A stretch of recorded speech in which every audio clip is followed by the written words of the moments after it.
Alright guys, Gemini, back with another video. Hey, in this video today what I wanted to talk about was I wanted to talk about the WWF's dark days in 1992 through late 1996. A lot of you guys on here, newer fans, not all of you, but there's a lot of newer fans on here who maybe started watching wrestling during the Attitude Era, or maybe started watching during the Ruthless Aggression Era, 2002 on.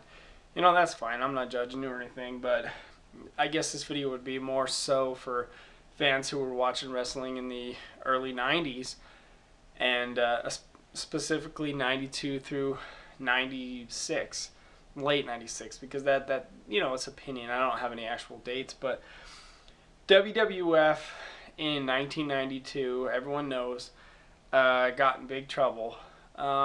Vince McMahon was looking at some possible jail time for, the government created a case against him saying that he was distributing, steroids to all the wrestlers.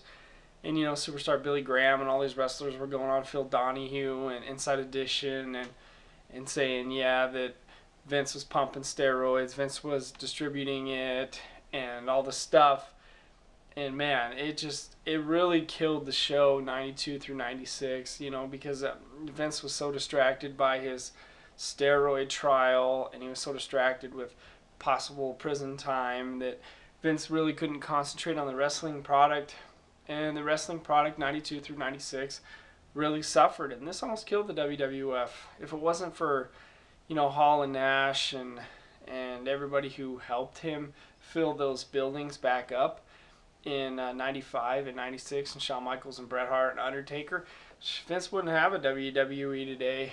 WWF in 92 through 96 was just really flat. Even though I like this period of time in wrestling, man, the show was just flat. I mean, nothing really good was just happening because Vince was so distracted by his steroid trial. So WWF in 92 through 96 really struggled filling their buildings up, selling merchandise, selling their VHS tapes at the time, getting good rates on pay-per-views. And WCW wasn't much better at the time, but yeah, 92 through 96 was definitely a down period in wrestling when Hogan had left. And this was big shoes to fill for Bret Hart, who stepped up as the world's champion, basically 92 through 96 in the WWF. But everyone remembered Hulk. Hulk was a household name. Bret Hart, unfortunately, wasn't. So a lot of fans left wrestling when Hulk Hogan left. And it's the same thing with Stone Cold Steve Austin. When he left wrestling, and when The Rock left, a lot of wrestling fans left. They're heroes. A lot of people just turned on the show in like 89, 90, 91 just to see what Hulk was doing. They really didn't care about the rest of the wrestlers. They just want to see what Hulk Hogan was doing. Hulk Hogan was so popular, that if he wouldn't show up at a house show because, his flight was late or something was going on in Hulk's life. One time he was supposed to come to a house show and his grandma died or something, and the fans almost started rioting. So try to replace a wrestler like that with the great Bret Hart. It's really big shoes for Bret to fill.